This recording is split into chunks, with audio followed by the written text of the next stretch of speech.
Mushlove from the mushroom. What's up? It's been a minute. I'm Jeremy. That's Dan. What's I could have up? said it or he could have said it, whatever. How you guys doing? We're a little rusty getting back into it. It's been like a month since we've really done this consistently, but no worries. We are back into it. I think we're going to have just a little short episode today, kind of get a little rid of this rustiness. Something I've been thinking of a little bit, and I feel like in our pre-discussion talking, it seems like something uh, that might be interesting to Danny, or something he might have been thinking of as well.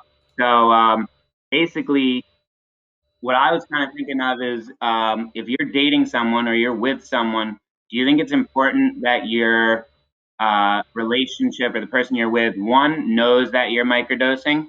And like, how early would you like probably tell someone that you're microdosing? And then two, would you kind of want your partner to partake with you, or is that like something important for you, or it doesn't really matter as long as they're like accepting of it? Well, I think in every relationship, transparency is like the key to success. So, I mean, that's a big thing. But at the same time, like if someone was taking, I don't know, like a normal multivitamin, I don't think in a relationship they'd be like, by the way, I take a multivitamin every day. Like it would be almost kind Mm, of like redundant. Like it'd be like, okay, cool. So, but again, there is a social stigma around, I guess, mushrooms, depending on the person you're with and stuff like that. So, I mean, me personally, I'm super passionate about microdosing. It's something I talk about pretty frequently and stuff. So if it were me and I'm getting into a new relationship, I would be probably talking about it on the first date before we were even dating, just like passionately talking about how this is something that I do and how it's impacted my life and all the positive effects. But at the same time, it's sort of like what I mean. It's like medical info. I doesn't necessarily need to be divulged. They don't know need to like I said. If someone was taking a multivitamin, I'd think it'd be weird on the first date if they were like, "Hey, like I just want you to know, I take a multivitamin. Is that cool with you?" I'd be like, yeah, "What's in that but would you? multivitamin?" Yeah, that's a good multivitamin. But would you want to know if a person you're about to date is on like Xanax or For Percocets sure. or That's yeah. So when it comes to like prescription stuff like that, I totally agree. Yeah, if like if someone is on something like that, like you said Xanax or something, that would be something where I might have a higher degree of hesitancy, which that sounds bad, or at least I would be like, you know what I mean, like, oh, okay, well, what is that for? Like, does that help you? You know what I mean? I would at least be curious about like what was the process, why they got it prescribed, because with things like that, normally that's because they had anxiety or various other things. And if that was the case too, I mean, I'm someone who's kind of against pharmaceuticals, so that might cause somewhat of a dissonance. Obviously, if it's something that's helping them, then by all means do what you need to do. But maybe it would be a good opportunity for me to educate them on other alternatives that have been helpful, because I know like Xanax, it's like sort of a life sentence. Like once your brains were wired on that, it's something that you're never curing the anxiety. It's just like you're on Xanax now and you don't feel the effects as much. But it's like Xanax is one of the most insane drugs when it comes to like you can die from the physical withdrawal and like seizures and stuff like mm, that. So I mean that is really really intense, and some people are on that and got prescribed at an early age, and that's just kind of the way it is. But I do think there's other options. But yeah, for me, I would definitely be transparent about being on when mushrooms. when would you tell someone, let's say you're on Xanax, when would you tell someone that you're dating that you're on it? After one date, two dates, three dates, once you have sex, once you are serious? I guess you don't want to scare them away, so maybe not like the first date, depending on like what they're like. Hey, like again, if that's a bomb to drop, you're sipping some wine out to dinner and like, hey, by the way, I have crippling anxiety and I'm on Xanax for the past 8 years. But fucking, I would think when something would get a little bit more serious and it's like maybe like progressing through the dating stage to like, oh, we might actually be in a relationship, that'd be something like right around that Once you're like boyfriend, girlfriend, that's when maybe you'd maybe say, maybe right before, as you're kind of transitioning into like the more serious state of thing, because it's like you don't want to also just be committed and then tell someone and it's like, oh well, like I didn't know that, I didn't, you know what I mean. So I mean, again, I'm someone, it's different for everyone, but I'm like very very transparent in general. I like to, I'm an open book, so if I'm feeling a type of way if I'm thinking something, I like to like make that a one-to-one. Like I don't try to, if something's in my head, I actually had a conversation with my friend Matt about this the other day. It's like, why do we feel the need, especially now in our society with technology where everyone, there's like the real true you, your soul, your spirit, and then there's like this egoic portrayal of what that is, whether it's through social media, and there's so much variability in that. And I am someone who I really try to make it as close to a one-to-one as possible of like, hey, like this is who I am, and what you see is what you're going to get. If I'm thinking something and it's in the back of my head, the sooner I say that, the more it's going to alleviate that stress off of me. And also, a lot of the time I've noticed in my life, it's like if you're thinking something and it's in the back of your head, we all think we're so independent, but I think humans, there's like a big, whether you want to call it a collective conscious or whatever. XXX Tentacion, he said this in an interview too. It's like when you say the things, it's like you're speaking for the people. A lot of the time, there's like kind of cosmic feelings that everyone might be going through at the same time, and everyone's just like, oh, that's just me, that's just my strife, that's just my problem, and they push it below the surface.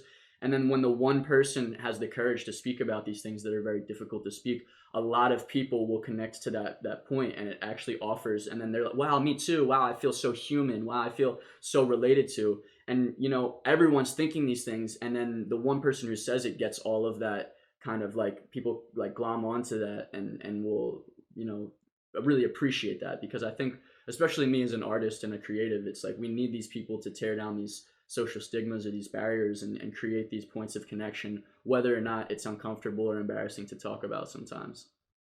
Right. I definitely agree with all that. So I guess not Xanax now. We're microdosers. Yeah. So when would you say to someone at the same time as you would sharing Xanax that you microdose, or is that something that's not even as important? I know you probably would have mentioned that before, but as like a template for most people, what would you say is like a best practice around the same time, mentioning it then, or is that not as important? Doesn't matter to mention. I mean, it depends. Like everyone is different. Like I said, like for me, I'm super transparent. I would honestly, probably it would be on the first date for me. Like I would be talking about things that, you know what I mean? Like, oh, I'm into music, I'm into this, I'm into spirituality and meditation and breath work. And oh, also like I do this thing twice a week where I take a point one, like point 0.1 grams of psychedelic mushrooms. And I know that's kind of like, and then watch, maybe depending on their reaction, maybe they'll raise their eyebrows. And because this is the other thing that I've said to some of my friends about relationships,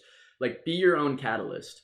If there's if someone's not going to enjoy that about you, the sooner you say that, and it's like, oh, if they're like, oh, that's crazy, like I would never, good, like you're getting that energy out of the way soon. If they totally are like, whoa, that's illegal, that's like, why would you do that, you're crazy, you're putting these illegal substances in your brain, I probably wouldn't go on that second date. You know what I mean? If they're Right. that adamantly against it, or I would explain to them, obviously I'm not just gonna be like, all right, peace, and walk out. I would explain why and give the science and try to educate them.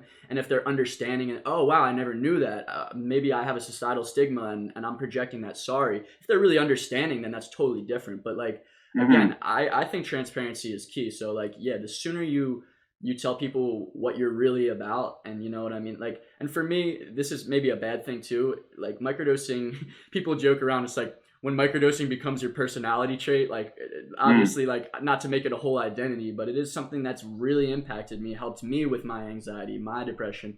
So it's like, hey, I used to, like a year ago I was in a really anxious depressive state, but now I have that under wraps because of this thing I do twice a week. I take a zero point 0.1 gram of, something that is illegal, but it helps me immensely. So I think the sooner you get that and you throw your cards on the table and you get to see how they react, is the sooner you can get into a successful relationship. If they're like, oh, that's awesome, like wow, that's really cool, I like tripping too, like I do this, I've never, or Mm. maybe they'll say, oh, I've tripped on mushrooms a couple of times, I've never tried microdosing, I've read about it.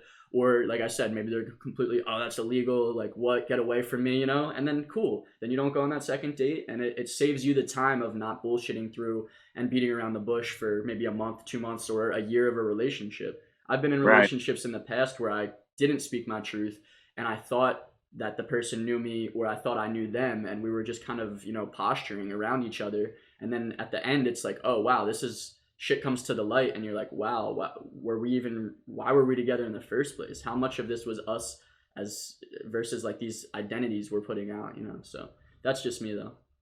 Right. No, I agree with a lot of that. And then I guess my last kind of question is pretty similar, but for me, I kind of feel like I'm attracted more to someone when I find out that they like my mushrooms as well, or if they microdose, or if they've partaken in psychedelics. Do you think that's something that matters at all in a relationship? Like, if there's two people completely identical, you're attracted to both of them, you think both of them are really, really cool, one microdoses, one doesn't. Do you think that would be a distinguishing factor, like going for the one who microdoses, or is that really just doesn't matter at all? They're still like equal. I mean, I'm definitely I have a bit of a proclivity towards like, you know, hippie artsy chicks who are into that Mm, sphere of like meditation and psychedelics and stuff. So, I mean, yeah, I might give the one who's into that stuff a little bit more of a leg up just because again, it's you're more similar to me. And again, sometimes maybe being too similar is a bad thing. Maybe you need the one who's a little more grounded and a little more logical and, you know, a little more rooted in reality to find balance. Maybe that would be the more successful relationship. It's really hard to say, but I mean, I like to be able to share in those experiences with people and not have to be like, oh, like, you know, today I'm going to trip and I know my significant other isn't about that, so it's like I have to do that on my own. Having the option to share in that experience. And also like in my past relationships, those have been some of the most profound experiences I've ever had. Is this like tripping with someone you're really close with and being able to share in those mm, experiences, and like those have also made my relationships way closer. Or like, let's say you're going through kind of like a rough spell where things are like a little rocky, and then it's like you both eat an eighth of mushrooms together, and you really get deep and you really like understand. I feel like it's easier to see someone's true colors. You know what I mean? Like I said, mm-hmm, all the facades and all the walls and, you know, all the masquerading that we you go through sometimes, even if it's subconscious, you get to tear down those subconscious nuances and really like see someone's true light. And I with one of my previous relationships, I remember saying that like just being like, you know, I really see you right now, like I can see like who you actually are for, I feel like, one of the first times. And like it was really beautiful. It was a really beautiful experience where I'm like, oh wow, like we've both been, you know, posturing a lot, and it's amazing to be able to let all the walls come crashing down and just sit in that space and, you know, like share in that light of each other's like soul. So yeah. yeah. I like that. I agree. I feel like personally, any girl that I date in the future, I'd want to at least have one tripping experience with, just because like for that reason, I feel like you kind of just like it opens your eyes about nature and the world in a certain way that never changes. Right. You kind of stick with it forever. I feel like it opened your eyes about the person, and you'd understand things that would never kind of go away. Yeah. Well, that was awesome. I'm glad we got back on the much love from the mushroom. First time in like a month. We're back in business. Thank you as always, Danny. Of course. And I'll see you next week. Awesome. Peace Sounds great. out. Much love.